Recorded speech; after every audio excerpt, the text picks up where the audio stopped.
I'm Councilman Gilmore of Ward F. And the reason we like to do these meetings is to get feedback from the community about issues in real time and try to get real time questions and answers. We also invite different departmental heads and or other entities to talk about resources that's available for the community at large. So we have an agenda. Everyone have a copy of that agenda. As I state in all of our meetings, it's okay to have dialogue and it's okay to disagree with one another. So as long as though we're all doing it in a respectable manner, everyone give the respect that they would like to receive. So with that being said, also just a bit of housekeeping. To really have direct access to the Ward F office, please follow us on everythingwardf.com, because when new things come out and when new things come about, we always disseminate that information via that platform first, because it's easy. We've already paid for the infrastructure to make sure the information is out there. So without further ado, we will get right into our agenda. And the first thing up is Residence Response Center. What is the Residence Response Center? What are they responsible for doing? So Erica, if you can cover briefly on resident response.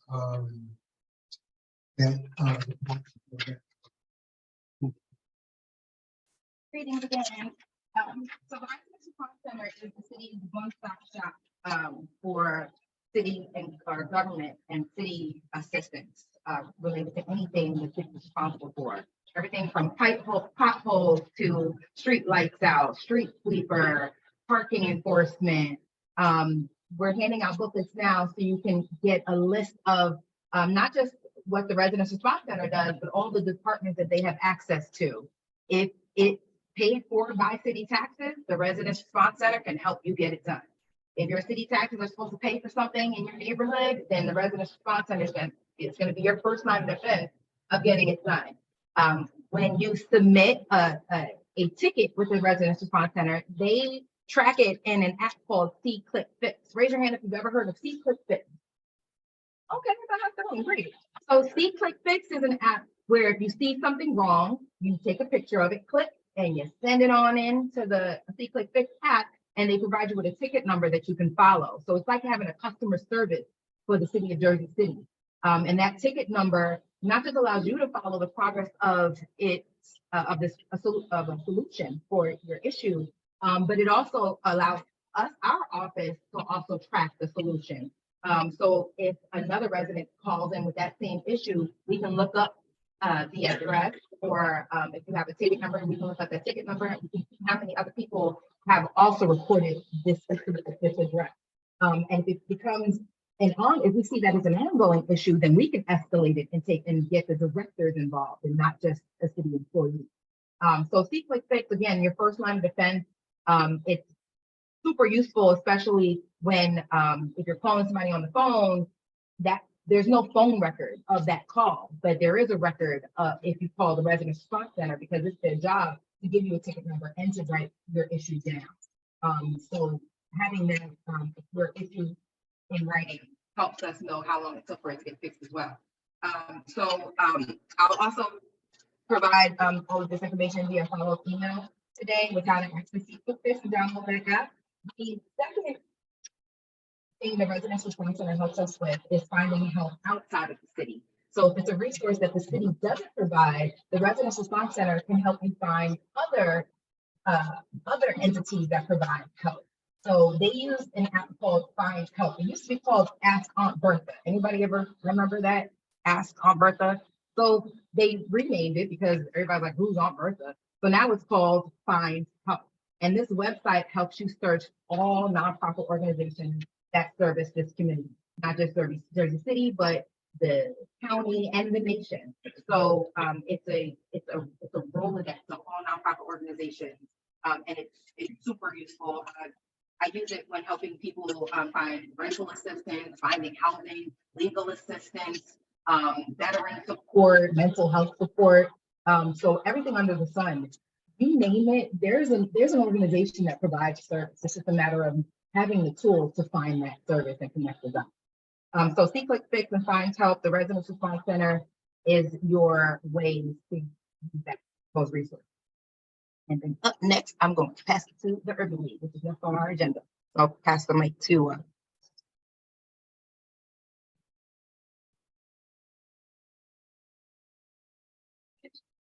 Thank you, Erica. Councilman, good evening. My name is Omar Barbour. I work for the Urban League of Hudson County. Urban League of Hudson County is one of the 9 affiliates in the National Urban League. League of Hudson County is 1 year. So last year we celebrated our 50th anniversary since 1972. So I'm here to talk to you tonight in particular. Brochure that they'll be passing out. You'll see it talks about all the programs that Urban League provide. But I'm here to talk to you particularly tonight about the Child Care Subsidy Program. The Urban League is the Child Care Resource and Referral Agency on behalf of the state of New Jersey. The Department of Family Development allocates money to help support low-income people pay for child care services. What we're a little concerned with in Hudson County, the uptake rate since before COVID has been down. We have not reached the levels that we had prior to COVID. So we're on an effort to now try to reach out to the community, try to solicit people to make people who are eligible to the child care service that may not know it and not taking advantage of it. And basically, you're a resident of Hudson County, work minimally 30 hours a week, or you're a full-time student, or if you're in a training program where you're doing 20 hours, and you meet, and your household income is less than 200% of the federal poverty rate. So what that means for a family of 2, mom and a babe, or dad and a babe, with to make no more than 39.4 to be eligible for the program, which is pretty much within the region of some people's income. So if you know family members who are trying to get back in the workforce, don't have child care, and that's expensive.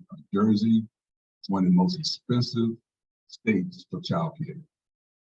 So any amount of money that can help pay that, subsidize that cost, is going to help you meet an obligation bill that allow you to move forward and for mobility. So if you know family members or community members where there's babies, parents need child care and having a problem, even if you don't have a job right now, if you have a commitment, we have a system where you can get an employer letter to test that you're going to have a job date certain. We can put in if you're eligible for, if everything else is eligible for everything else on the child care program, then what you can do, we can work it out where you can be able to have the child care kick in at the same time you start working. A lot of people come to us and say, well, what comes first, the chicken or egg, the job or the child care? Well, we can work it out where the job will come first, but we can make it eligible for the child care. So you're ready to start that job, you have everything set up. You just got to drop the child off at the child care, or if the child has been cared by a family member of the Kin Care program, or the family child care service, the child care providers. So I'll be around until after the meeting. I'll be able to have any questions. But we're really trying to help Hudson County, trying to get people to kind of uptake get more people who are eligible to not be rapid. It's a helpful program. State like to try to raise their rate, but they're covered by the state. Money is divided by the best program in the state. Fortunately, the European administration has performed despite very much into the care mortality issue, so that the administration that is just now is very supportive of trying to provide child care and means to help families, especially low-income families that are living. So again, I'll be in the back if you have any questions. Thank you very much. Thank you, Eric. Thank you, Councilman. Also,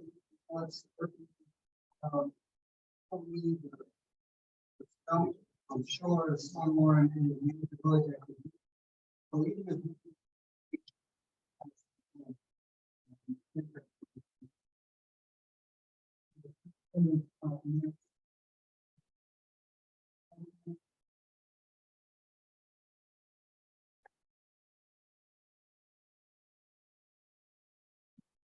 Evening. My name is Delilah from Department of Recreation and Youth Development. I currently serve as the interim summer camp director. So I'm pretty much here this evening to discuss summer camp. I'm quite sure many people have questions regarding summer camp that the city will be offering this year, but before I do take questions, I'll just kind of briefly go over summer camp programming and the registration. So currently registration is open. Be hosting summer camp at one site this year. It'll be at Pershing Field. So if you go on our website to register, we do have registration for two different locations, which is Pershing Field and Caven Point. But due to low enrollment at Caven Point, we will now be merging the two sites. So children that are registered or will register for our Caven Point location will be bused to Pershing Field. And the reason why, because Pershing Field does have all of the amenities, swimming pool, the playground, and all of the fields. So we just thought it'd be wise to just, at this point, merge the two campsites for this summer season. Last year, we did run camps, and we operated out of 6 different locations, Pershing Field being one, and a few of the public school buildings and across the city, and so one in each ward. We had a site in each ward. We're not going in that direction this year because the Board of Ed is operating their own version of summer camp. And then just because of a myriad of other reasons, so we will not be utilizing any of the schools. So in terms of registration for camp, our website is www.jcrec.recdesk.com. I know that's a lot, it's a mouthful, but it's www.jcrec.recdesk.com. And when you go there, you'll see a myriad of all of our different programs that are offered throughout the city, and especially for the programming that's going to be offered. As far as summer camp, what we will be offering during summer camp this summer, I will be piloting a counselor and training program, a CIT program. So essentially for our older campers,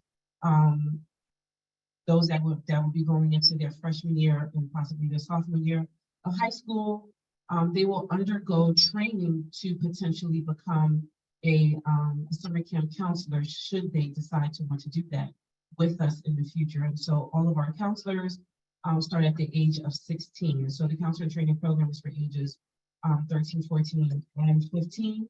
Although REC does hire 15-year-olds, but they only work at the pools as laborers. And so the purpose of this training program, it begins to help foster, I guess, working progress, if you will, or the working process rather, and developing that in them, because a lot of children that we see when they come to interview with us, they don't have any work experience. So I thought it was wise for us to maybe decide to institute something like this so we can begin to expose them to how to interview, how to prep to become a summer camp counselor. Additionally, we will be training them to become safe sitters, which is a new program that we're instituting. With the safe sitter program, through that, I'll also be teaching them entrepreneurship, how to potentially start their own business, because with this certification, they can then become certified babysitters. So that's the whole purpose of that. So that's our CITs. I'm trying, I don't want to take up too much time this evening. I think I made my little notes here. So with our summer camp, this summer we are offering before and after care. In prior years, summer camp hours of operation was 9 a.m. to 3:30. And me being a working mom, I understand that poses a difficulty for those parents who have to commute to work. And you know, in terms of getting to work in the morning, needing to drop off the children, and then also to not being able to make it to camp in time. And so I thought it wise to institute that because I noticed there was a large portion of children who weren't being able to service not having before and after care. So the cost of before and after care is only $25. $25 for before care, $25 for after care. Our before care hours, the drop off is between 7:30 a.m. and 8:30 a.m. And then the aftercare is from 3:30 p.m. to 5:30 p.m. Summer camp, there is a fee this year. I know there was a lot of outrage from the community. A lot of people were upset about that. And because charging came out of nowhere. And so there are two rates. If you qualify as low to moderate income, on a family that's LMI, it is $150 per session. Each session runs for 2 weeks in length. And for those that don't qualify for LMI, it is $300 per session. Again, the sessions are 2 weeks in length. So we are operating camp with 3 sessions. So there are 3 camp sessions. Camp will begin on July 10th and will run until August 18th. I believe that Friday is the 18th. So those are our camp dates. Now, I know many people are like, well, if we're paying, well, what am I paying for? Especially our taxes went up. What are the activities? What's going to be different? So yes, there will be a lot of activities that will be coming to the campsites for the children, but they also will be going out. So they will be going bowling. We didn't have that last year due to budgetary reasons. They will be going hiking in West Orange. So we're trying to switch things up a little bit, but again, we will be bringing a lot of their activities to them, and these activities do cost. And right now, Councilwoman Ridley was able to get, I guess, an organization that is making a sizable donation to cover 1 session for children that are considered LMI. And so we will be enrolling kids for that menial scholarship until we max out. So if anyone is interested in that, you can speak with me. I will also provide my email address. So my email address is edeline, that's EDELINE @jcnj.org. That's EDELINE @jcnj.org. I quicker respond to emails than to do phone calls. It's just easier that way. I'm able to communicate with people much easily because I'm not at my desk often. So again, if you just send me an email, I respond to you in 24 hours or less. All right, I'm big on communication. So the email comes in, I'm responding to you. Again, like I said, I'm a parent, and so I know how that is. And so I was big on that last year with the parents, and it's the same thing. Just I believe in communication to the max. All right. If anyone has any questions, feel free to ask. I will hang around a bit, but I do have to get home to my kids.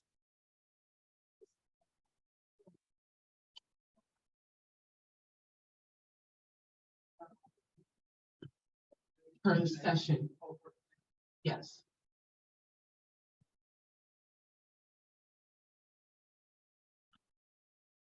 So it's when you go on to register, it's there as an add-on. So that's in addition to the 150, the 300. Yes. And then I have the website up. I just want to show people if you could instruct them on where they would go. So yes. So yes, when you go on, you will go to programs. You go to programs, you will go there to summer camp.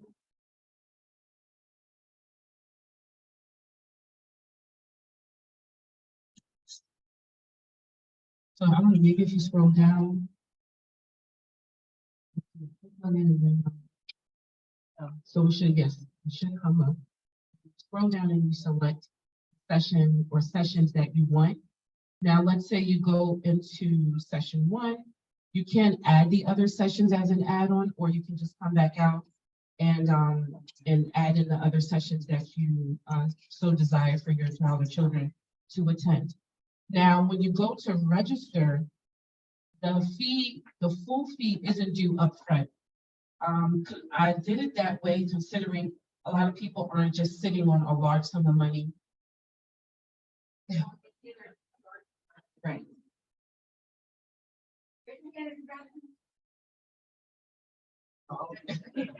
I don't think they're that interested. Yes, the cost is per child. Yeah, pretty much, yes, the cost is per child. Yes. So it's basically like $300 per session, right? Yes, And then before and after care, is an additional $25. $25 for the 20. Yes, 50, So like $350. Right. right. Yeah.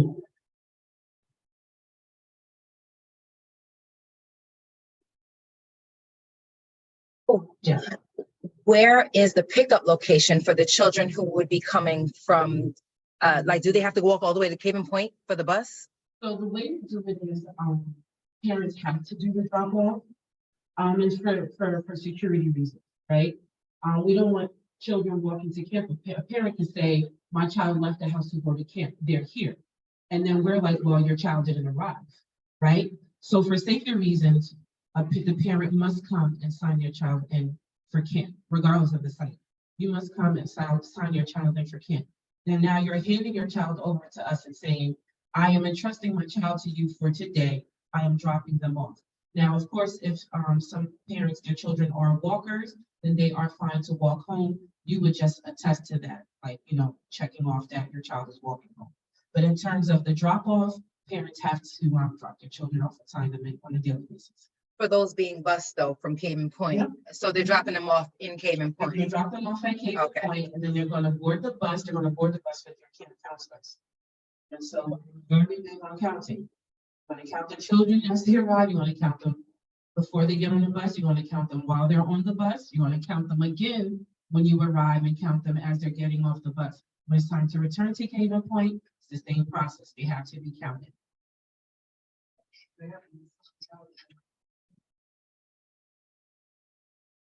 So when they get back to Caven Point, the parents, if anything, should be there at that point to pick them up. But for those that will be there for the extended day, they will be housed in the trailer, just doing like activities and stuff until their parents come and pick them up.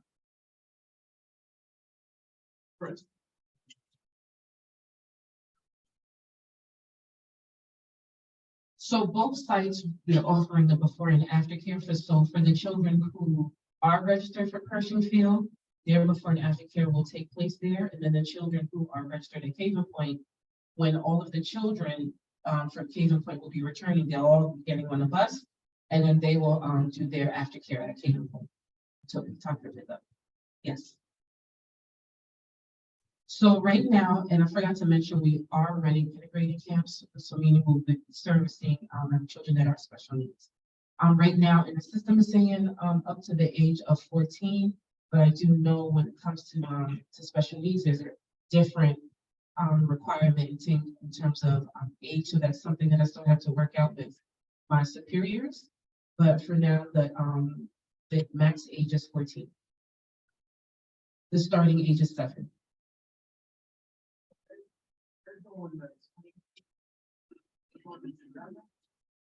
Yes.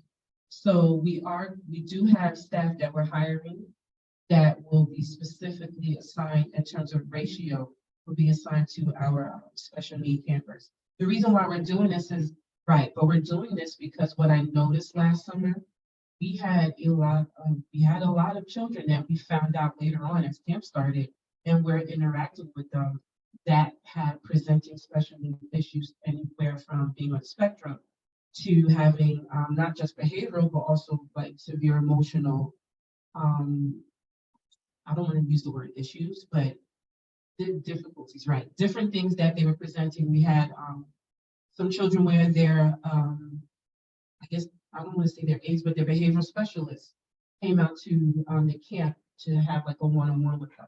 So I said, well, if this is what's happening, then we should probably explore it.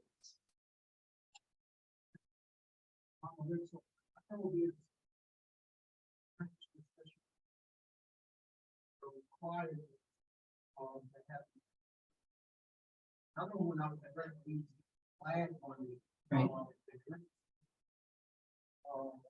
That's been rapid. Right. Right. Right. We'll be here with refuge all day.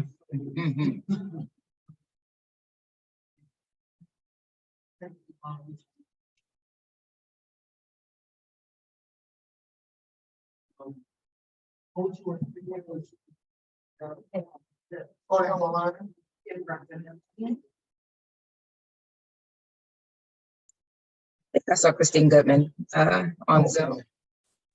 Yes, I'm here. Hello. Yeah, there she is. Hi, Christine, can you hear us? I can hear you perfectly. Can you? Hold on, we can't hear you. Give me 1 second. I'm gonna unmute the computer. Okay. All right, there you go. Hello, can you hear me? Yes. Yes, we can.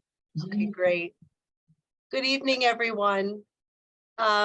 So I am going to talk today about block associations and how they intersect with the Office of Cultural Affairs. Am I good? You can hear me? Looking for the speaker. Sorry, you can start again. I think we're good now. I'm just going to test a little bit. Can you hear me? Can you hear me okay? Yes, let me take you away from the span. What was that? Okay, I think we're good to go now. Can you guys hear Christine? Hello, I'm testing. Hello. Yes, we're good to go. Great. I'm actually at City Hall for our Taste of Culture event that's happening right now. So apologies for not being there in person. So I'm here to talk about block parties and how the Office of Cultural Affairs can support the planning and execution of an event you might want to have in the community. So probably the best way to start is to talk about the term block party. So a lot of times when people approach us with the idea of having a block party, we do begin with explaining what that is just in terms of our permitting language. So a block party is presented, it's an event that is presented by a formal block association. So if you have a block association that is registered through the Residents Response Center and has met all of the requirements of a block association, the requirements they need to meet in order to be able to present a block party, then you would come to our Office of Cultural Affairs and we would help facilitate the permitting process for you. If you are thinking about starting a block association and you would like to have block parties through your block association, your first step would be to reach out to the Residents Response Center, and they can answer all of your questions regarding your particular block. Maybe there's already an existing block association, and so you could partner with an existing block association. Maybe there's one that was created a while ago and that has lapsed and you can get it up to speed. But in general, starting a new block association does have a series of steps that you would need to complete to formalize your organization, to have a series of meetings that are recorded so you're an active, slightly more mature block association before you then take on the block party route. So again, the RRC does have all of those steps that are involved with getting you to that point. Generally speaking, if you're looking to have a block party and you don't have a block association, but you want to form one, you're probably looking at starting that process with the RRC this year. And then for next year's event season, having your block party through your block association. Because again, there is a series of requirements that take place over a series of months. So if you would like something that is called a block party, and it has the same spirit of a block party, but you're not a block association and you're not looking to go that route, we can still certainly help you and help support your desire to gather with neighbors. And that is the special event permitting process that's managed through the Office of Cultural Affairs. Our website, jerseycityculture.org, has a page dedicated to the special event permitting process. And this will relate to you if you are looking to have a block party or to have a parade or to have a park event. any sort of event that is held on public property follows the special event permitting process. So the only difference being with the block association is your first stop would be the RRC, and then you would come to us. But if you don't have that, you can just come to us directly and we can get you started with the special event permitting process. So if you want to do a little bit of background work to see if this is the right thing for you, you can go to jerseycityculture.org, where we have a pre-recorded video every January at the start of event, the kickoff of the event permitting year. We record a video on the website that you can watch that walks you through the entire process. It is a DocuSign application that you would fill out, and then the Office of Cultural Affairs, my office, facilitates this permit process. So you reach out to us, we talk to you about what you're looking to plan, because the permitting process is a little bit different, and there's more or less requirements depending on the scale of what you're planning. And then you fill out that DocuSign application, and that application is then circulated to all of the relevant city departments that would interact with this event. For example, if you are having food vendors and selling food, then the health department would be involved with this application process. If you're closing a street, that there's different elements to the event. So some of the things to think about when you're planning an event, and then you can reach out to us and we will help you, get the permitting process started. First, you're going to want to think about where you want to do your event. If it's on your street, that's great. What block or blocks are you looking to close? Are you looking to have food elements? And do those food elements include bringing in food trucks or food vendors to sell food? Or are you looking to, in the block party style, cook hamburgers and hot dogs in the street, something like that? You can't cook in our parks. That's just something to keep in mind. Cooking would need to be done in a street. So if you're thinking about cooking on site, that would always automatically include a street closure. Is there going to be live music at your event? Bouncy houses. Bouncy houses are not included with a typical block association's block party. That the bouncy houses are part of our special event permit. So these are all the elements to think about: when and where, your start time, your end time, who your point of contact is going to be. If you are not going the block association route, and if you're coming to us as a special event permit applicant, you do need a nonprofit partner for the applications for special events.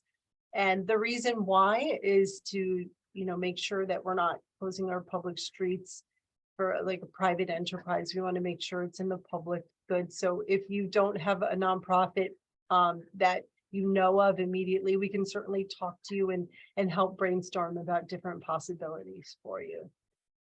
The most important thing to keep in mind with this whole process is that it does take time. Like I had said, the permit circulates through all the relevant departments. They all review the application. They make comments. They may have questions for you. Depending on the size of your event, if you're starting to get to festival size, there's a meeting, a public safety meeting, where we want to meet in person and really go through all the details of the event.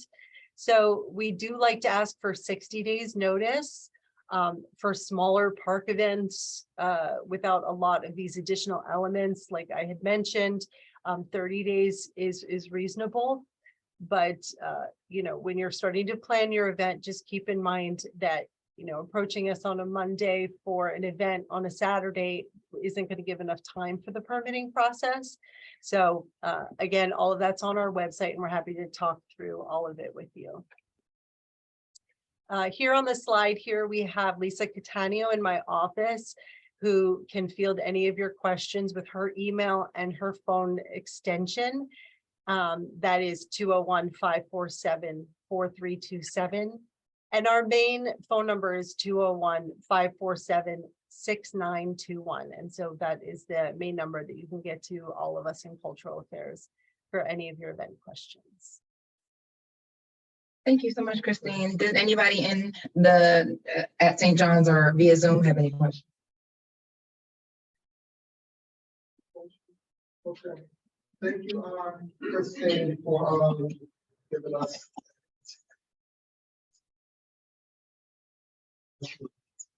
Sure. So on the photo and screen from DPW. See a little of that? Infrastructure. I believe we have, I think Paul Rosa sent me notes to share. So if he's not online, we can just read his notes. Right. So before we go to DPW, I want to have this conversation about it's a trickle down effect from what I've learned in my past year and a half. I've learned so much. We mentioned putting in requests like and trying to put in requests to see quick fix, like getting the street paved or the sweeper to come by, or getting a permit, a parking permit. And sometimes you can get a negative response, meaning no, street sweepers don't come down your block, or no, your address doesn't qualify for a parking permit. And what I've come to learn is that a lot of reasons behind the no is because some residents live on a private street, and they don't know it because they're renting from someone who developed a building, didn't dedicate the street back over to the city of Jersey City. So these private streets can't be touched by tax dollars. Streets like Dudley, streets like, what's the one, they go on and off. It can be choppy. There's a big housing development downtown, right behind Bright's, in that area. Right. So Paul Russo shared a list with me, and I work with Paul Russo and Jennifer in traffic. They shared a list of private streets with our office. And we have that list available tonight as well, of streets that are currently private, that we need to work on. The city needs to create a plan to actually force the developer's hand to dedicate the street back over to the city so that we can send the street sweeper down that way, so that we can pick up the trash in that area and do everything the city's supposed to be doing. So if you are concerned about your block and you think that you may live on a private street, you can contact the office and we'll search your address on our list of private streets, and add it to the list that needs to be dedicated back to the city. The street dedication process is lengthy, much like many processes in government. So we like to get it started while we're in office so we can get it finished while we're in office as well. But it's some of these streets have been like over 10 years in progress of being dedicated. So I just wanted to put that as a let you guys know that first before we got dived into what the Department of Public Works can do with regards to street sweeping. So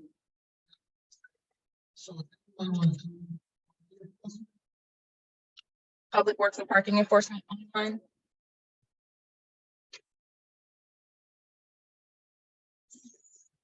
No.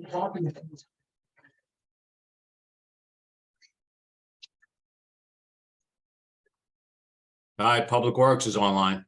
Public Works. Public Works is online, okay. So is that done? Frank Lamparelli is on the line. Frank Lamparelli, okay, Frank, okay, with this,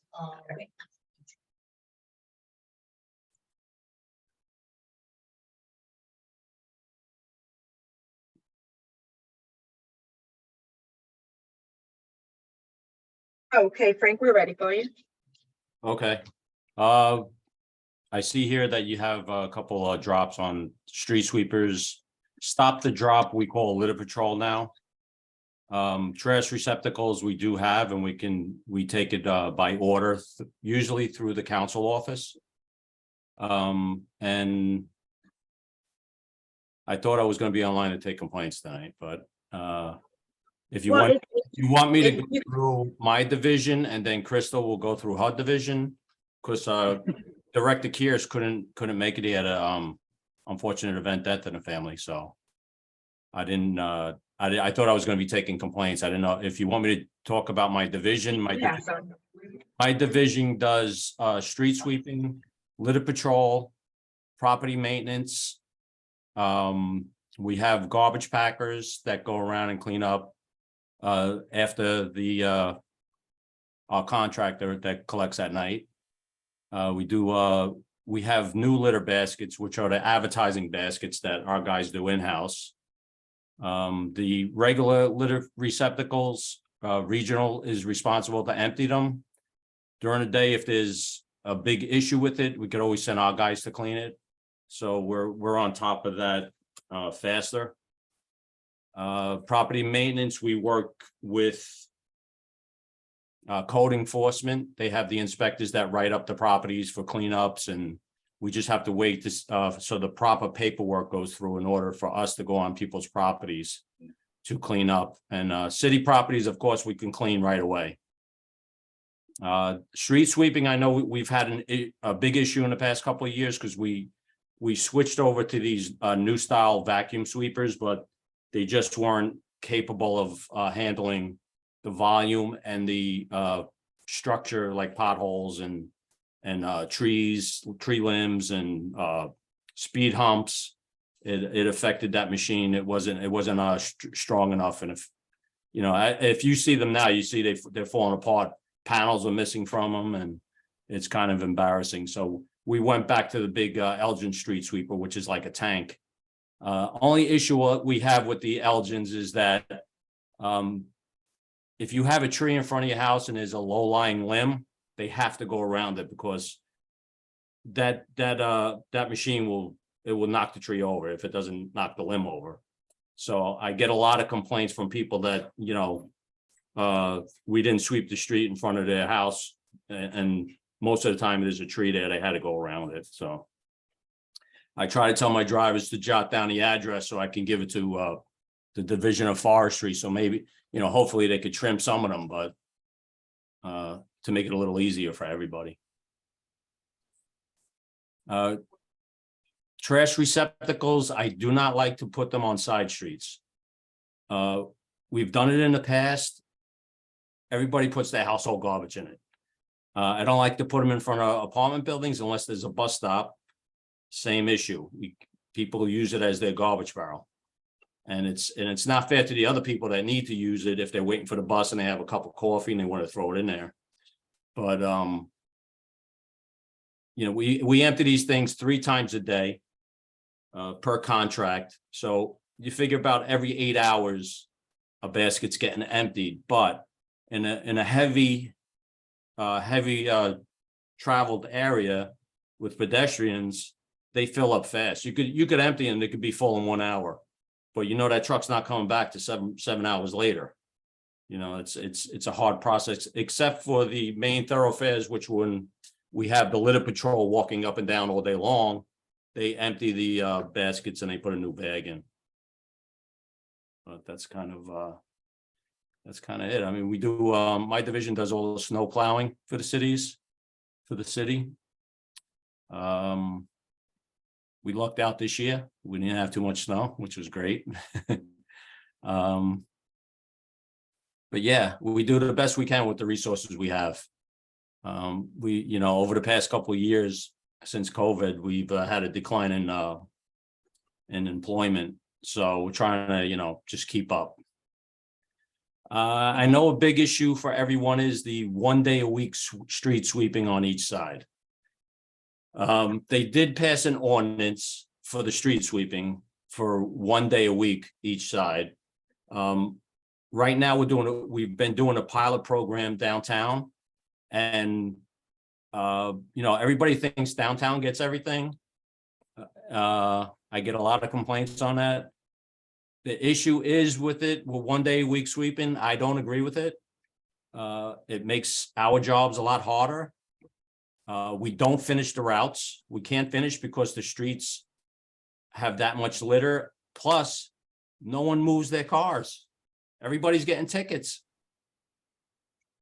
So I don't agree with it. And it keeps the streets filthy. I think we need more street sweeping, but the issue is you got to move your car. So, I mean, we're doing the best we can with we just got we replaced those older the vacuum sweepers, the little one, the square box ones.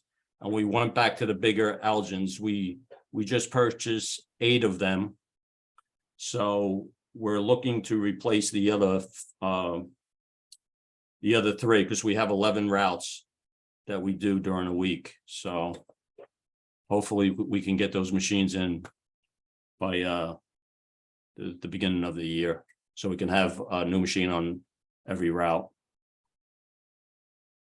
So if anybody has any questions, or if they need anything, want a litter basket, just go through the council person's office and I'll make sure to get it done right away. We do have a question in the audience here at St. John's. Okay. Hi, good evening. My question is about the stop and shop. I do have, unfortunately, some neighbors who empty out the trash from their vehicles onto the street, right? Is there a way to report that? How do we go about doing that? That is kind of like I guess it's a police issue, either police or code enforcement. Repeat that for me? It's actually littering, and they could be issued a ticket for that. And So they would call the non-emergency line. Yeah, call the non-emergency line. I guess if you know the person, and where you can direct the officer or whoever they send out, the inspector, and they would give them either a warning or a citation. But that boggles my mind how people do that. I mean, it's getting worse. It's crazy how somebody could just park and throw all their garbage on the ground. I see it happen every day, and it's just in my conversation with people today. I have met 3 other witnesses today. Yeah, I don't know how that even started. You know, how does someone do that? I don't know. Whole container of food. We have Susan Carr also on Zoom with the question. Yes, thank you. I have a comment and a question. We live on Christopher Columbus Drive, and we just had this new diet applied to our street. And we have street cleaning only, once a week on each side, Yes. which we love. Okay. I just wanted to say that to you. It works on our street. The streets look very clean. However, we have this new diet, and so that we have these very small 5-foot width alleys for the bicycles to be on both sides of our street. So we still need to have the smaller cleaning vehicles. Yes. And then honestly, I don't live anywhere but here, and I think it looks very clean. I think Christopher Columbus looks great. So I just kind of wanted to hear your comment on that. Thank you. I appreciate the comment. Yes, the city has been putting a lot of bike lanes in, and fortunately for us is that we don't get extra manpower. So we have to train people to do those bike lanes. We have to buy smaller equipment because the big machines now cannot access to the curb line. So we have a couple of small machines that we do. The bike lanes are done 5 days a week. We do it Monday through Friday. Sometimes on Saturday, if I have an extra guy, because I also run sweepers on Saturdays, that I have them just to run through the bike lanes on a Saturday. So the bike lanes are getting done 6 days. We have a lot of issues with the bike lanes. I don't know if not so much the barriers, but the delineators, those poles that are sticking out of the ground. Oh, heck yes. Yeah, people run them over. They're getting dirty. They can't sweep the stuff in between the delineators. The little rocks wind up, building up along there, and you just don't have litter patrol enough people to now do the bike lanes. So the more stuff that they're implementing with Vision Zero bike lanes and all that, it also takes other resources to keep the stuff clean and fit. So Frank, do you have it in the budget to hire more people for litter patrol? And if so, how can people apply? What's the rate? What's the going rate? And how can we help you hire more people? Because we know people need jobs. Yeah, that is a question that the end of last year, they actually took money they were taking money out of the budget because they were short on funds. But this year I've talked to somebody in the chief of staff's office, and they had said that they're going to start to hire again, which would be great, because in the past couple of years I've lost 8 employees due to retiring and people just moving on to other jobs. A couple of guys passed away, but 8 people. So I'm short. I'm short the 8 people that left the job, and before that I asked for 25 laborers for litter patrol, just so I can sweep the corners that have the delineators and the bike lanes outside the bike lanes. Get the rubble and some litter starts to build up along the concrete barriers that I just don't have the manpower to do all that. So, that'll be a good conversation I can have with the council person.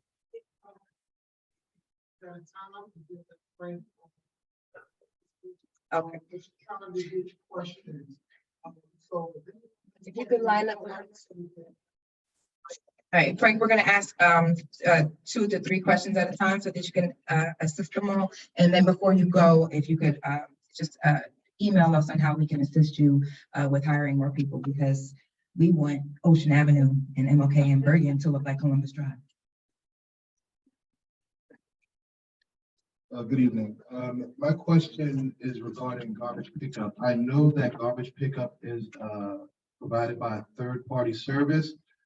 So I guess question number 1 is, are you in control of those contracts? And question number 2 is, how can we have appropriate pickup? Because I'm pretty sure there's a lot of people in Jersey City that come outside and their garbage cans are in the middle of the street. The garbage is in the middle of the street, down the street, blowing, because, they come through and they're just not dumping the garbage properly there, and they're just tossing garbage cans around. And then the next question. Yes, hello. Just wondering, are you in charge of the garbage receptacles in the parks? Because one of my questions is that a lot of times that when we have festivals in the park, those trash receptacles be full and they're not emptied in a timely manner. So that what happens is that they put trash all over the park. So who do we contact when we have a festival so that can be done? Because there's a festival that's getting ready to come up. And that has been a problem of them refreshing the trash receptacles at these events. Frank, that's 2 questions. One in regards to park pickup at the festival, and then the second one is for the quality of service by regional industrial when they picking up. One, I like to throw my garbage can. They're expensive. They get holes in them. So do you want to take more questions first or respond to those 2, Frank? I would like to respond to these first. First, I am not in charge of the contract. But because I'm there so long, that I've been with the city 38 years, I kind of know everything about the garbage collection, every collection that we have here, as far as sanitation goes. I handle all complaints through with C-Click Fix and the council people that have and the residents and the homeowners. So if you do have any complaints about them, I do have firsthand contact with the owners of regional. And I'm constantly calling them for thrown garbage barrels not being placed back on a curb. Actually, when night collections are very, very tough thing to do because of the congestion in the city where the cars are parked at night, and the guys really don't have that much room to get the garbage from the curb to the street. So, of course, during the day when, people leave to go to work, there's more room for them to, get the garbage out. But we have to do the collection at night because there's so much traffic during the day. No one would ever be able to get around. It would be a nightmare. But I do have constant emails. I have, you know, like I said, I could call them on the phone and they'll answer my calls when I call about the training. They're constantly training their guys to with the throwing of the barrels, misstops, spillage is a big issue. So they'll be going down the block picking up garbage. They'll spill some stuff, and they're just trying to go through so fast that they leave the stuff down on the ground, and then we'll get the calls during the day, and we call them back. They have trucks in the city 24 hours a day. So, we have a dispatcher that works at our facility, but they work on the regional, and we give her all the complaints. She sends her complaint trucks. So the complaints are getting done within a 1 to 2 hour window span, which before it was the last contract, I believe it was 8 hours, 4 to 8 hours. So we kind of pushed that up to get the garbage off the street. So I hope I answered your question on that. And then the other one was the parks, the trash cans in the parks. I am not responsible for. That is parks falls under recreation now. So, but when there's an event, they're supposed to have guys working at the parks when there's events going on, I believe. Don't hold me to that, but I would believe if there's events in the park, somebody has to be emptying the garbage. Otherwise, it'll be all over the place. So we'll get that answer provided, and definitely invite them to the next town hall. And then we have two more questions with regards to public works. Okay, all right. Hi, good evening. Actually, I have a complaint since you're asking for something. I have one. So I'm currently residing on Wade Street, and there's several street pavements going on simultaneously, starting from Tuesday, May 30th until I believe June 9th. And so you starting from Wade, Warner, Van Nostrand, Stevens, where it's starting actually from JFK all the way down to Ocean. I will say compliment that, yes, the streets do need to have repavement done. However, our street is getting repaved after repavement was already done, but okay. The problem that we all have is that we cannot relocate our vehicles because the neighboring street has the no parking emergency permit signs posted from 7 a.m. to 5 p.m. So you also have concerns of cars being towed or ticketed. Another complaint I did have, which is a little annoying, is to have the state police or a private security cop coming down the street at 6:30 in the morning with his sirens, actually waking everyone up. I guess a reminder to move your vehicle. We all know how to read. We all know what's going on. We don't need to constantly be over policed in our neighborhood. But I just wanted to know, was this purposely done? Why the street pavements happen all at once within 1 week? And then now currently our street weight is not even complete. Stevens is not even complete. They did half the street on Stevens. One side is removed, the other side still needs to be removed. So I'm a little annoyed with that. So there you go. That's going to be. Yeah, that doesn't fall under my division, or it doesn't fall under Public Works. That would be engineering, Paul Russo. Yeah, but that's. I'm not sure. Yeah, and we had to change our date, so infrastructure and the division of parking will be at our next town hall. So in the interest of time, we don't have time for them. And we're going to write down all your questions. We have one more question for you for DPW. Ms. Sharon, resident of Franklin Street, would like to know, how can they get a dumpster maybe for residents to clean out the things of their home that accumulated over time? Courtesy of the city or DPW. And can you forward her complaints about speed bumps on Brinklehorst and Monticello, and maybe a speed bump for Monticello. Speed bumps would go through traffic, and that would be a request we could send to Jennifer Wong, who also couldn't be present today. Yes, and as far as the dumpsters go, we allow residents to put 4 bulk items out with their regular garbage so that they could get rid of 8 bulk items in 1 week, which no other cities do that, allow you to do that. They usually have 1 trash pickup at the end of the month, 1 day a month, but we allow the residents to put 4 bulk items out with their garbage. If you wanted to have a block cleanup, then we can have a truck come by and pick up the container, but we don't like to give out containers for that use because people they come by and they throw construction debris in it at night, and it's just hard to control. And with the cost of the tonnage for garbage going up, we had to cut back on that. But we do try to work with the homeowners and the residents as far as picking up to get extra pieces picked up. That's great to know. 8 pieces per week or per pickup. I wish that happened, but it doesn't happen. I live on Brinkerhoff. If I put more than 4 garbage bags out, they won't pick it up.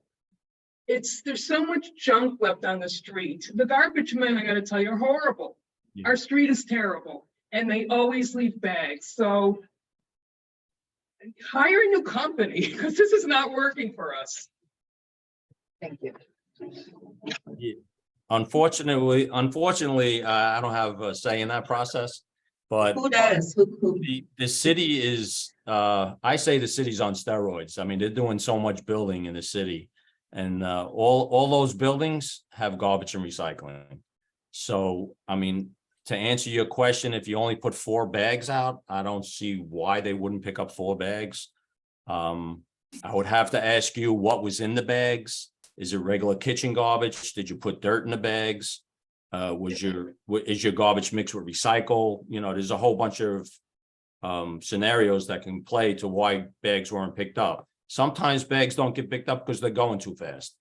And, that's an issue that we've had in the past. But we have a monitoring list, and, we take down the address, and their supervisors have to make sure that the stuff is picked up. They take photos and they hand it into their company. And if we have any issues with that, we ask them to provide the information.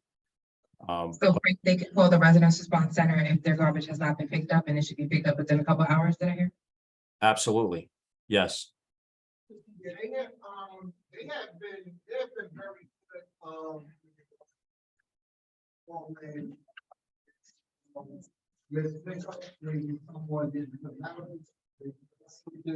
we have been calling somebody. What I would encourage people to do in the instance garbage is not being picked up is to, 1, reach out to residents' response, 2, make sure you figure out a way to get it documented so you can call and talk to them to follow up with an email as per our conversation, ... And then if it's not done, then you can expedite, say, hey, councilman, we've done X, Y, and Z, and it's still haven't been rectified. But if you do it in that manner, then it's a way for us to track and see its time, date, and stamp date, which is good for records purpose. So Frank, we do thank you for tuning in. Just so the record reflects, I don't really like when people say they're not really complaints. I wholeheartedly believe if you pay taxes, you have concerns about how your money is being spent. So there essentially are concerns. So with that being said, organ enforcement is going to be at the next meeting. Infrastructure is going to be at the next meeting. I'll briefly talk about right to council and what it is. It's slated to be voted on at the next meeting. And in short, right to council is a mechanism we're trying to implement to help tenants who may have been unjustly evicted, or not unjustly evicted, but the landlord, for a plethora of reasons, are trying. One of the reasons is so they can get more money for the unit that's currently occupied. They try to get them out by doing unethical things, i.e. not turning the heat on when it should be on, messing with the water pressure, just all type of nuisance to drive the tenant out. I know a lot of people were saying this was, some legislation that was anti landlord or anti-development. This is not that. We're essentially saying that if 80 to 90% of all landlords have legal representation, then so should the tenants. I know it is a scary process to be going through an eviction, and it's even more scarier when you don't have the education and you don't have a professional consultation. There will very well be instances where an individual will be deemed to not have adhered to all of the things he or she should have been adhering to, and the right to counsel will essentially tell them that they have no merit here and they're not eligible for this representation. So if you want to, I guess, get more on that, you can reach out to my office. And I urge everyone to come out to the council meeting, not just for right to counsel, for anything as it relates to what the city council is voting on. And also, I do want to urge everyone to attend community caucus, where every other Saturday we go over the entire agenda, what's on the city council. Someone just asked, how did regional get that contract? Well, the city council voted on that contract to give them not me. I see people looking like you, not me. I've had issues with regional before I got on the council. And those issues still resonate well. But it's a time for us to go over the agenda as a whole to talk about those things. Now, with that being said, we do have Director Moody in here, and it's a great segue to go into the public safety. So now I know this right here it's going to be a lot. So we're going to try to be as organized as possible. And we're going to do, Cap, do you want to speak first or do you want to go straight into Q&A? How you doing? I'm Captain Olszewski. I'm the commander of the West District over here on Communipaw behind the KFC. Like Councilman Gilmore said, the lovely young lady next to me is Director Moody. I will also be playing the role of Captain Cruz in the Geese tonight, and I will also be playing the role of, Captain Ewings in the South. So I'll go over a few things what we're doing proactive, and then if you have questions and answers. The first thing coming up is Wednesday. We're gonna have a Rocking with the Seniors. The director, this is her project. It's gonna be right down here by Lena Edwards School, right down the block of Bramhall. It's gonna be from 10 to 1. We have great prizes, free food, free prizes, games, everything. So you're all invited. Number 2 is proactively on the crime thing. We've been tackling on the last couple of weekends, the last 6 weekends. We've got a lot of complaints about these motorbikes up and down the streets. We confiscated about 61 of those so far. We've smoke shops we've hit. We found not certain things they're not supposed to have, such as certain drugs. We made numerous arrests out of these smoke shops. Everyone in my district is now in compliance. We finished them up with the last one on Garrison Avenue on Friday. And any questions you have? Okay. Thank you. So if you have a question, then I guess 2 or 3 of you can come at a time. That's on the mic. So we got. So that way everyone can hear you. Preach over there, does it? Yeah, that's good, right? Kids are shooting fireworks at each other. So what, how's that being addressed? It was already this weekend. Wait, let him ask one. Okay. Fireworks. Yeah, my question and comments are about fireworks. My name is Michael Farrell. I own a house on Randolph Avenue. The quality of life in my neighborhood is currently terrible because of illegal fireworks, mostly bottle rockets, but other fireworks as well. Almost every night from April to September, and these fireworks are 100% illegal. We are being terrorized. The bottle rockets are being used as weapons. These are explosives that are being indiscriminately shot at all of us. I've almost been caught in the crossfire. I know multiple neighbors who have been shot at in the head, some of whom are here tonight. They are a fire risk. They don't allow us to walk our dogs, or for me and my wife, even hang out in our house with our dog because she has to hide in the closet, the dog, not the wife. Not to mention veterans with PTSD, not to mention all the people ducking and running in the middle of a beautiful afternoon in Berry Lane Park because they think, understandably, that a mass shooting is taking place.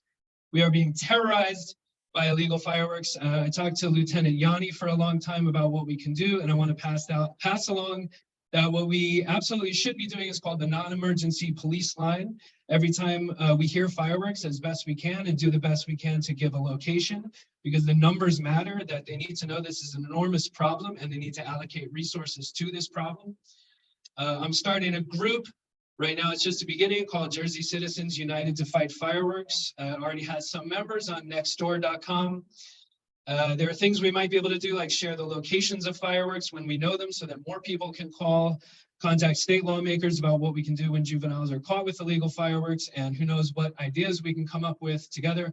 We want to work with law enforcement, absolutely with law enforcement, not complain about the cops and how they're not doing anything, but work with law enforcement to help solve the problem. There are many of us who know the locations of these fireworks. These aren't mastermind criminals. They're regular locations where they go off. So we can share that information. Police presence has helped recently. I think the increase in police presence is because we're making a lot of noise about this issue, ironically. And I just want to know what you're doing as well about this issue and what we can do together. If anyone have any other questions as it relates to fireworks? Thank you. Thank you for some of the service that you've done for Berry Lane Park. I'm the president of Berry Lane Park, and there was an issue, and it's still an issue of the fireworks. Okay. In Berry Lane Park, we have dozens of cameras, and when we call about these fireworks, and they ask us where it's at, we said, look into the cameras. I'm wondering who are monitoring those cameras, not only just for the fireworks, but there's been some vandalism in their park. As far as the bathrooms is concerned, as far as some of the plant beds are concerned. And I've been asking a lot of different people who is in charge of the cameras and who are monitoring, and how can we take a look at them to find out what's being done. When it comes to the fireworks, we think there is a group of young individuals that's been doing it.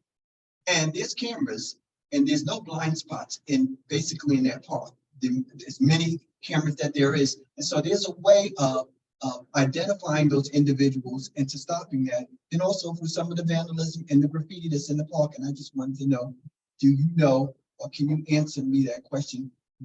Who are monitoring those cameras, and how can we get a look at it to find out who is doing this?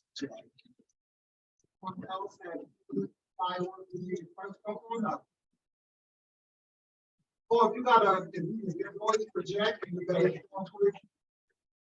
Yeah, I was just gonna mention that, yeah, I do think what was the gratitude early.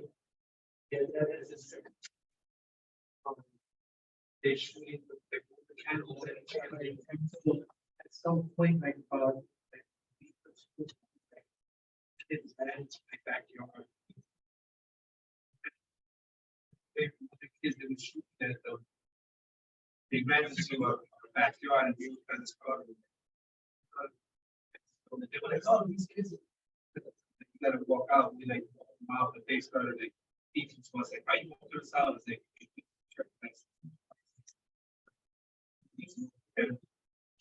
so it kind of spilled into my back. Did a serious issue with my wife. Young fella in the, oh, hold on. No, you want to come up? Oh, okay. Next to her. Bear with me, I'm very nervous. Well, don't be nervous. I'm very nervous, but I want to direct to them. You want the microphone? No. Oh, okay. I'm just very nervous because this has been an ongoing situation, and if I have to back up a little bit to 2019, I'm a resident on Randolph Avenue, and it's not directed towards you two in general, but I called, I'm almost crying because it was a very bad evening. On June 28th of 2019, I called police numerous times because we had been terrorized for weeks, and especially that day in particular. And to know that I called, first I called my non-emergency, no one ever showed up. Then I called 911, held the phone out, and to have an operator dispatcher say to me, well, it's hard to pinpoint. I'm not pinpoint. I gave the address, help me. I yelled help and nobody came. That night, the garbage cans under my windows ignited, caused a huge fire.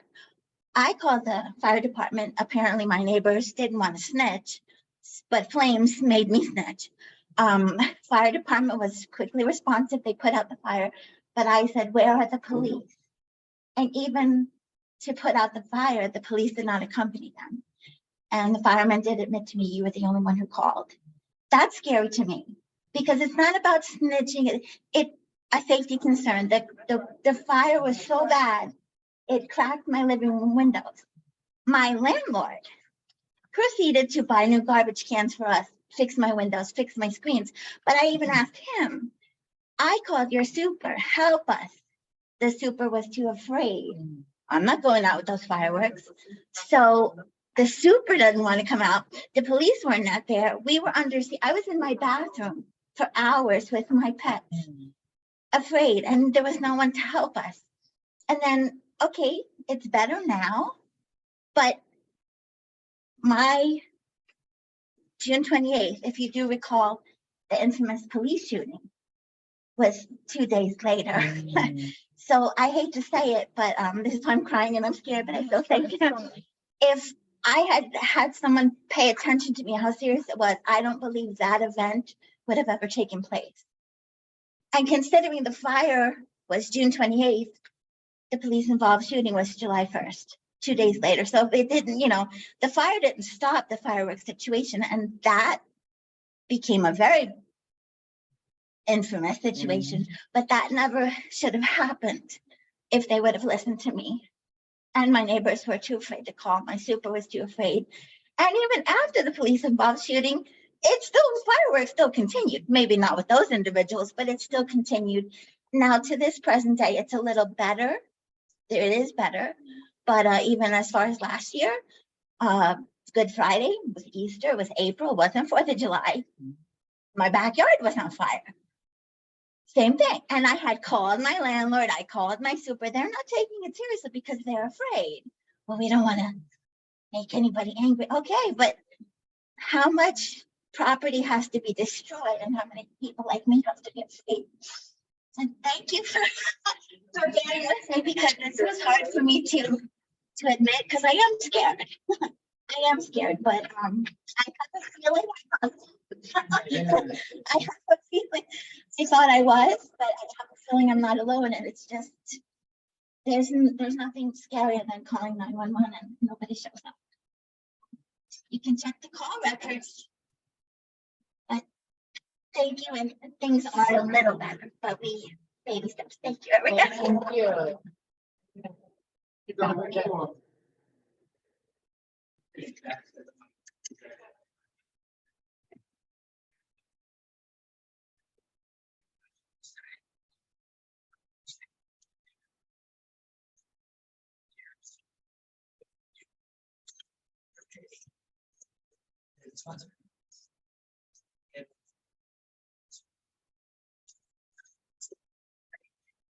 Everything you are doing right, because I know it's vital.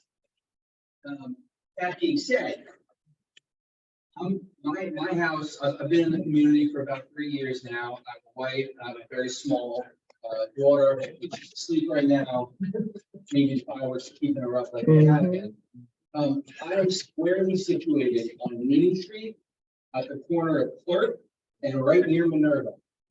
And I'm just gonna say, it's like a war zone the last Now, there've always been fireworks, there's always been noise, like making out a holiday, like fun. You kind of like deal with it, comes with the territory in the neighborhood.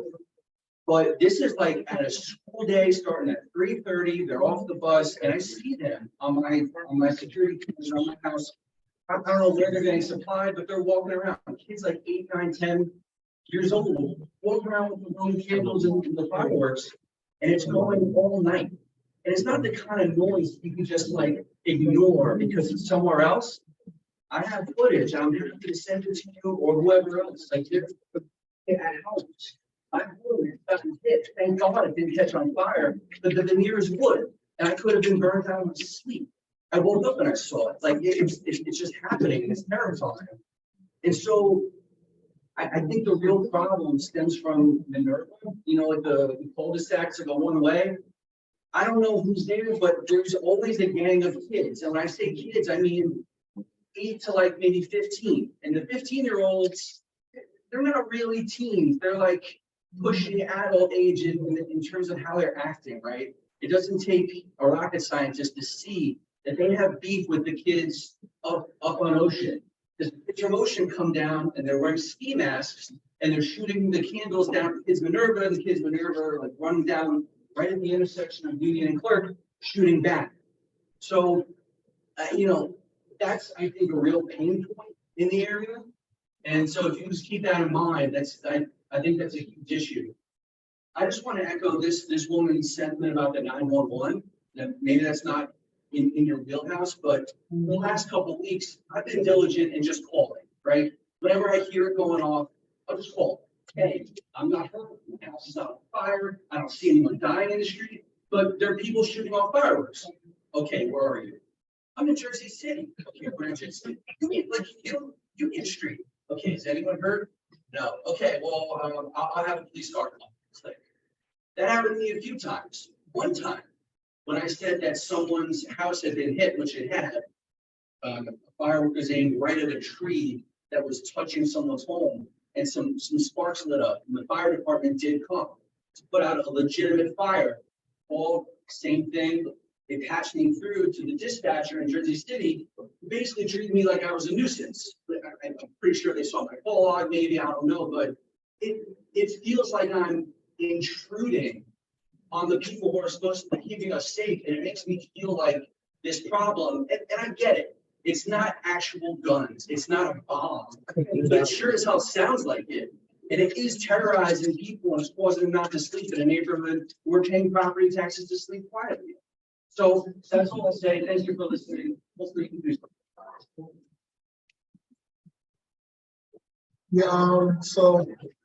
I think we can begin to address, I'm gonna speak to you later for my district.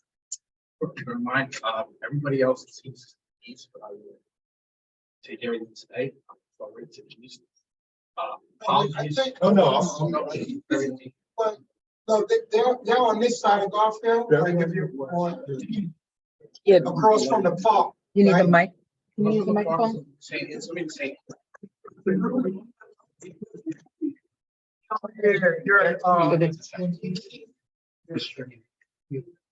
I would pass that over to the East District, but first of all, I apologize for the 911 operators. We really don't, how it works with us is call comes into 911, give it to the dispatch, send to us. There's a term, a squeaky wheel gets the oil. What you need to do is when you call, if they're shooting at each other, don't say, they're shooting off fireworks because they're going to put in the system. We have a call rating. I would go with they're shooting it at each other, and this one almost got hit in the face, man. It makes it a higher priority. If you say they're shooting off fireworks, they're going to put that same way. Illegal fireworks, I mean, give it a simple term. If you can go higher than this, it's illegal. You see the ones that go like the sparklers, they're good. But you don't want to have somebody say, oh, like this fireworks going off, and then they got to put it by a certain cap.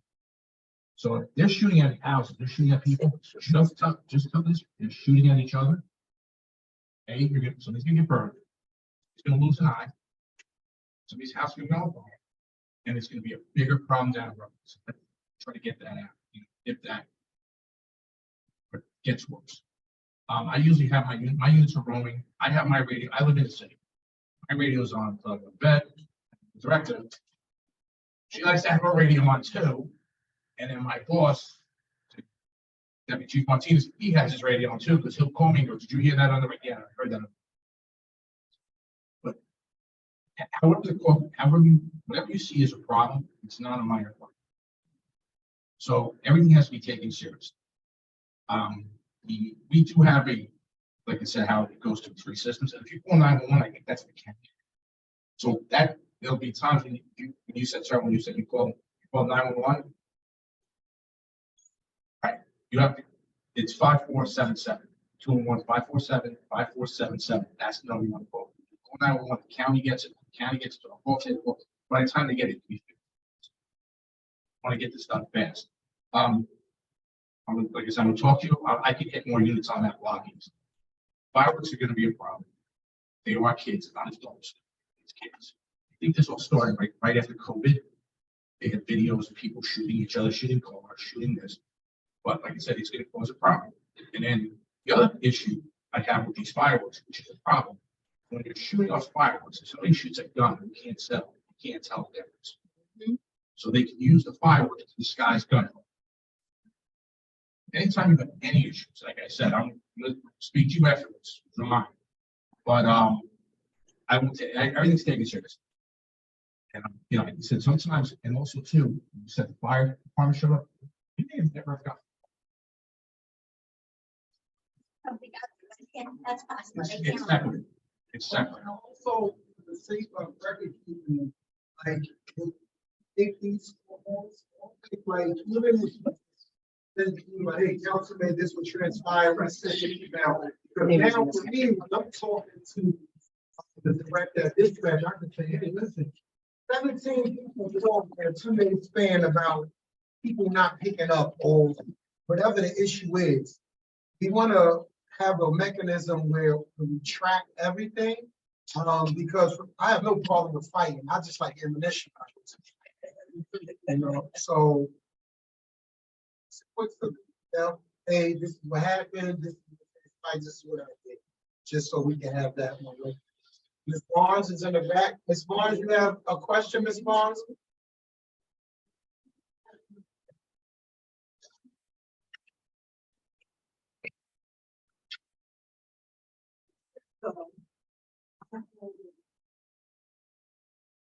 I will have a board in my ward right now. Being complaining, the food cake, and did what they could do. But that is not the answer. These children have nothing to do. They get it convenient, but they don't have to go to school if they don't want to. When most of us were coming out, there was no such thing as you stand on the corner. You were. But today it is. They're not educated. They don't have any jobs. They don't have a place to go. They have nothing to do. So what do you expect to do? Instead of us coming here, I 10 more people, some of us go to city hall and tell them that we want places to, we want things to be true. This may and may not be the answer, but it could be a step toward. Unless we can get those kids off the street, doing something that they want to do, doing something constructive, there will not be any difference. I complained, nothing happened. I went down to the mayor office, I said, letters, I went to the police office, I took letters. Then should we get here? Because my next step was the education I could. If these children have nothing to do, no place to go, they're gonna find something to do. Devil's workshop. But I don't care how many police out there, arrest them, the next day they're gonna be back on the news. That's all I have. Ms. Pearl's bonus.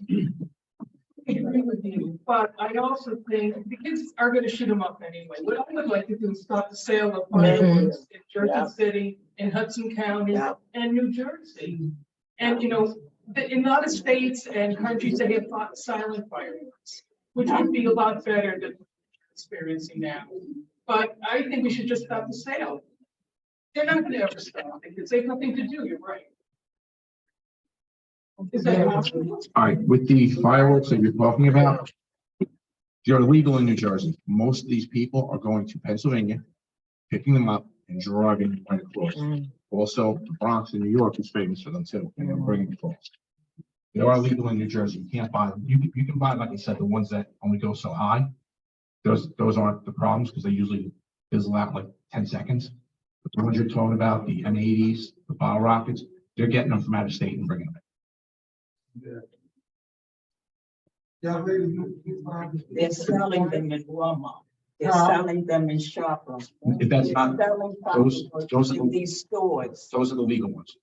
Those are the ones they don't go high. None of them should be legal. That's the point. But none of them should be illegal. It goes by how high they go. If they shoot up into the sky, they're illegal. If they shoot up and just simmer out, you're talking about the ones you'll see there's like a tent set up. Those are legal. I mean, well, I mean, state law prohibits certain type of fireworks for sale in New Jersey. Now, I mean, we can agree or disagree, but like, you know, firecrackers, jumping jacks, they don't deem them to be. So what they'll do is you'll see in a tent, a bunch of fireworks, but they not, I think, for me, the ones that's really problematic is those daggone Roman candles and M80. I know this is, I understand the argument that kids need something, and I understand. I'm a mentor about trade, like, so I understand that firsthand. But it just really hurts my nerves when kids are doing that. And it's always, it's always other people that get hurt. I was in Berry Lane Park when he was shooting off the kids. They don't know the difference between the Roman candle gunshot. The little kids ran in the street, right? Because they're playing for safety, they don't want to get hurt. So we have to, I don't know how, but we have to figure something out to make sure that these Roman candles are not getting in the arms of the kids. And I get it, I understand, right? You don't, even if you arrest a kid for having the fireworks, his parent going to get them, it's like, it's not solving the problem. Right? It's not even a deterrent, because nothing, like, in essence, you really, like, I don't even know what kind of fine it is that they will give them. Well, the M80 is, I believe, a quarter stick of dynamite. That's a weapon. So, I mean, yes, they're illegal, but they should be treated. It's a weapon, and that's how they should be treated, right? And when it comes, and we know when fireworks are coming in. The entire state knows. Like a week before Easter, here they come, right? People are going out of town, they're getting them, they're bringing them in, and I mean, you know, people are getting injured.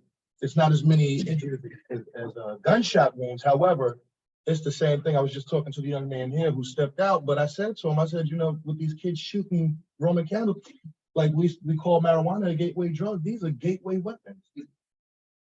I completely agree with you. And yeah, and Mr. Terrell, you're absolutely right. State young lady here. The state.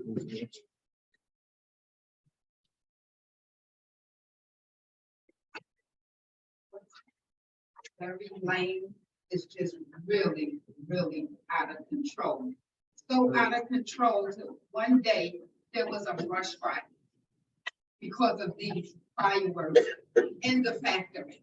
If it wasn't for my neighbor running to get a fire extinguisher, I don't know how widespread that fire would have went.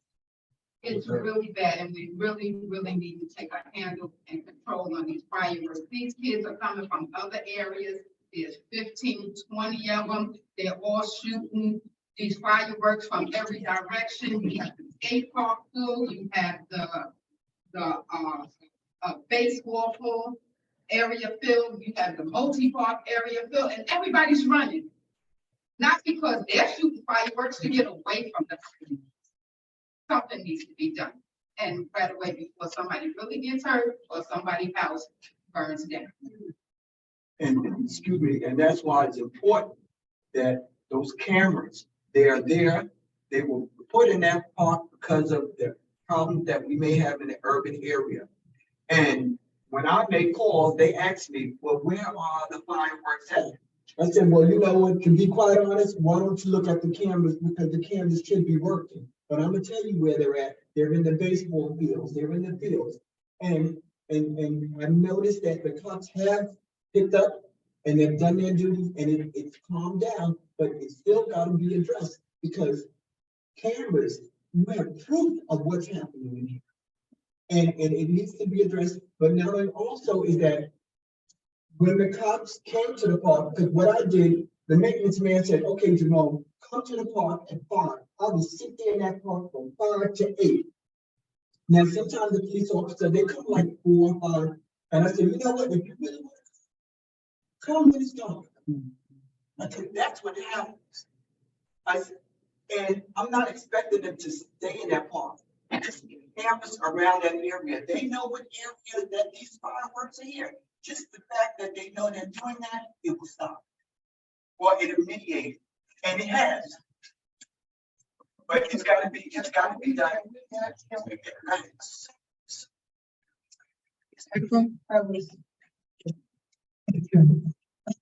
So just really quick, first and foremost, to the young lady there and to all of you guys, my apologies, because we should not be taxpayers.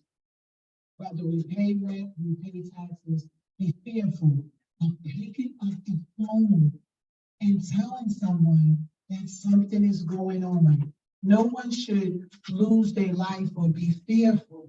So I think you did a great job, so winning. But what I wanted to encourage you to say is, don't stop, don't stay quiet. That's the problem we have.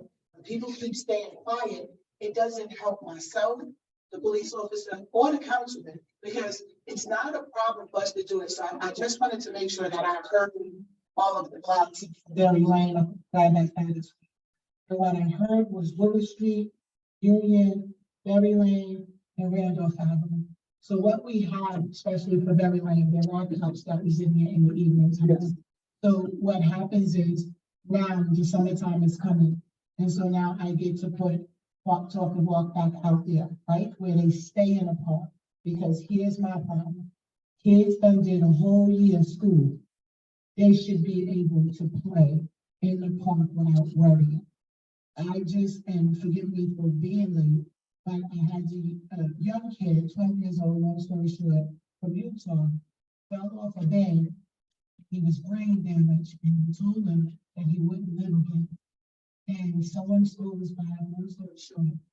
The Jersey Police Department found that him and his whole family flew from Utah, and showed up at the building to just say thank you. This baby is so well moving around, and it just shows the grace of God, right? And that how grateful we need to be in life. So I didn't get there because I was over there and I'm like, shucks, they was like, we gotta go home. I was like, no, Gilmore neighborhood, right? Because I always just feel like it's very important to come here. What's going on out in the streets? So I know I'm talking about some putting down because it's going in several parts. It's going in Audubon Park. So it's going in several other parts. I was coming out of work and right there when turning at the corner, I'm pulling out the driveway. Kid y'all not? And them same candles y'all talking about. You could tell me it wasn't gunshots. And I was like, what in God's name? But it kept going like pop, pop, right? And I was like, holy smoke. But you can't tell the difference with that. So like I just said up here to Councilman Gilmore, is we do gotta come together on something, right? Rather we have these blocks that I need to say, like I got it, that at nighttime is the parks for the parks. I'm going to be able to get around the clock so that the kids can go outside and play. But I want to be able to put more cops in the areas, like if it's in Woodward Street, and if you can narrow down the time, sorry, Eric, I just need to explain it. And you can narrow down when the time comes, because I got it. I might be on Union from 7 to this time, but I might be over here from 5 to whatever. If you can narrow that time down, then I can have a better coverage of saying, we need you to sit on this area, right? Because the baby should be asleep, and we hope she sleep back there, right? Like people shouldn't be jumping out of their sleep for such a thing. We don't take that part like once we narrow it down and they tell us where it's coming from, it is very hard for us to say, just sit there. Let me apologize on behalf of the 911. I am working with that right now with how to make that better, because regardless of, we all have a job to do.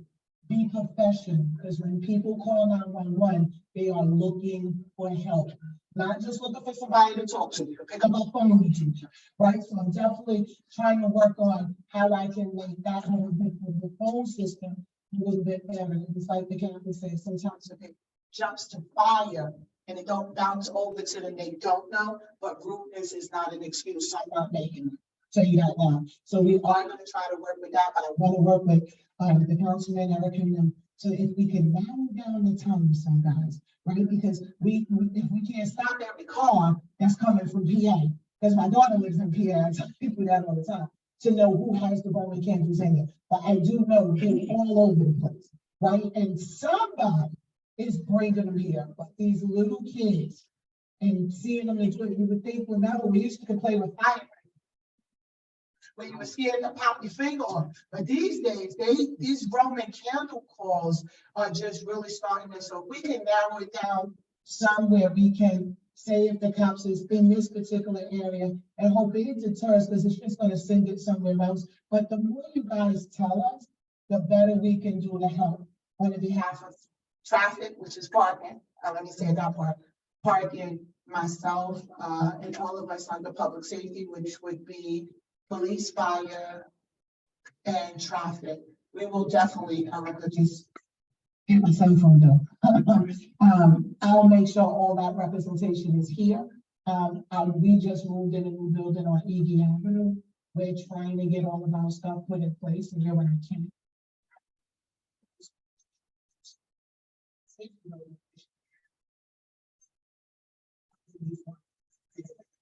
So, yeah. So I wanted to be, right? But because I really think that it would be pretty helpful for you guys to get some answers. I tell people I come to meetings because I want to hear what's going on and see how we can fix it. I'm not here to promise you anything, but it is my job to make sure we try to put as much research out there. And if the cops are out there, they're already working. On Jackson, like all of the different streets, we used to have the police post that's out there. I know I've been getting a lot of calls of where they at. And I just said to the councilman, I said, you're gonna kill me, but I'm gonna figure out a way to put them back because it's very important.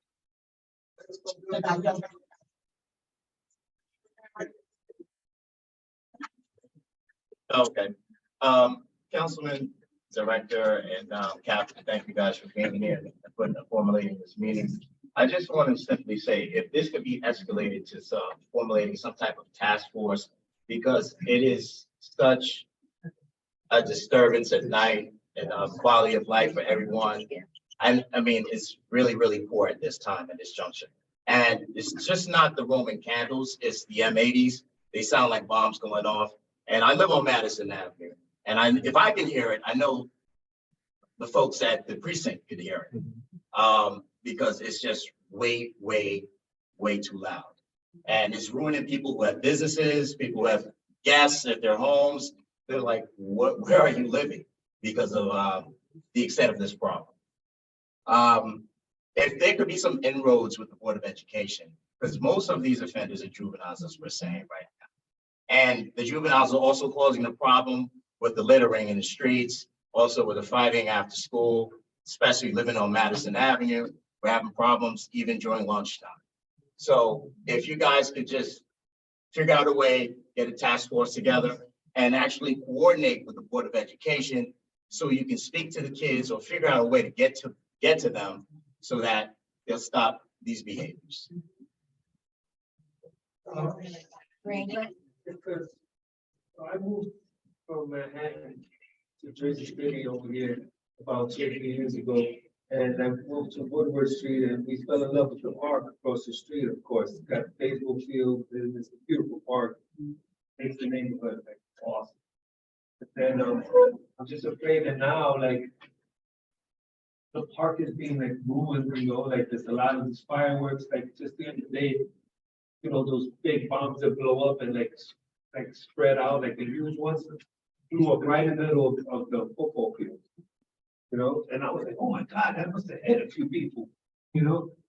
And the park is gonna get ruined. Nobody's gonna wanna come to the park, like, we all, you know, these are little kids, so you can't really approach them. They're not approachable. They got these weapons in their hand, because they could just point it at you and shoot you. And it's, if you point these weapons at people, it's like legitimately like a gun. It's a weapon, you know, and we can't do anything about it because we can't approach the kids. They're kids, you know. Like I said, they spilled it even into my backyard, you know, like these kids are running into the house. So I would think that just a police presence, you know, if you have 1 or 2 cops in the park at all times, the kids are probably not gonna choose the park to go, you know. I'm not taking away from what the other neighborhoods that they're doing it as well as other neighborhoods. But maybe a police presence or something that would deter the kids from actually. Want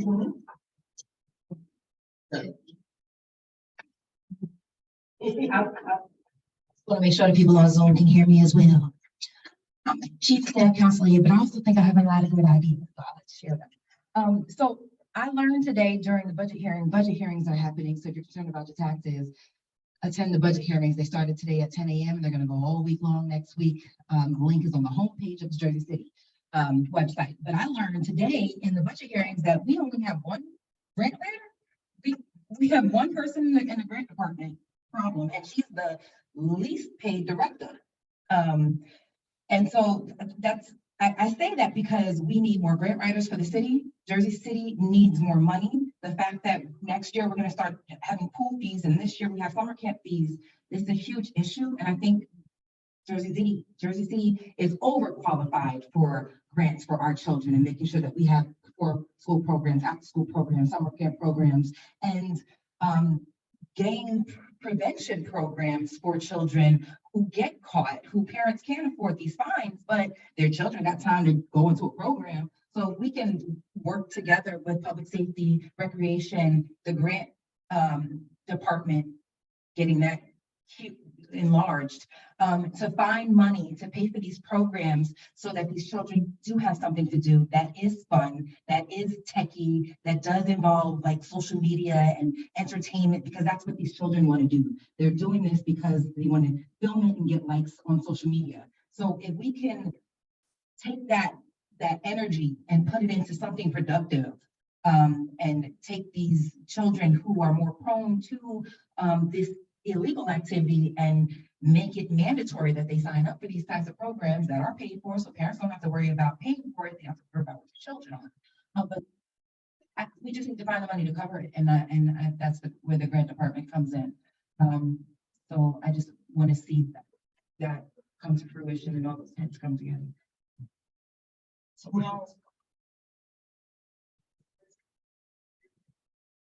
Peaceful enough to let us use the church, but we cannot be here all night. And they're very strict with their hard stop signs. So again, I do want to thank everyone for coming out, sharing your questions, comments, and concerns. As always, stay safe, stay connected, and stay neighborhood. And stay on everythingwardf.com.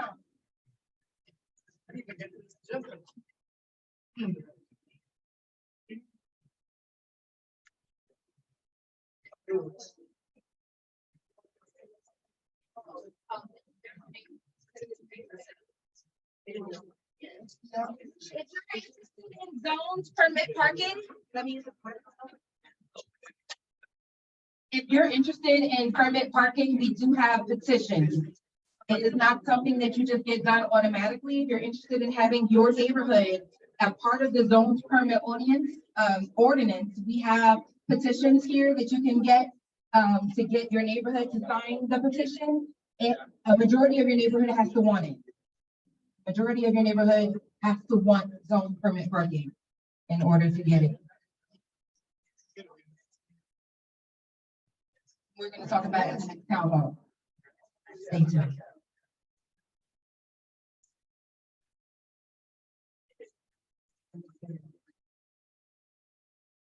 We'll email out a recording. We'll make it available on the website. Thank you all for tuning in online. Ending the meeting.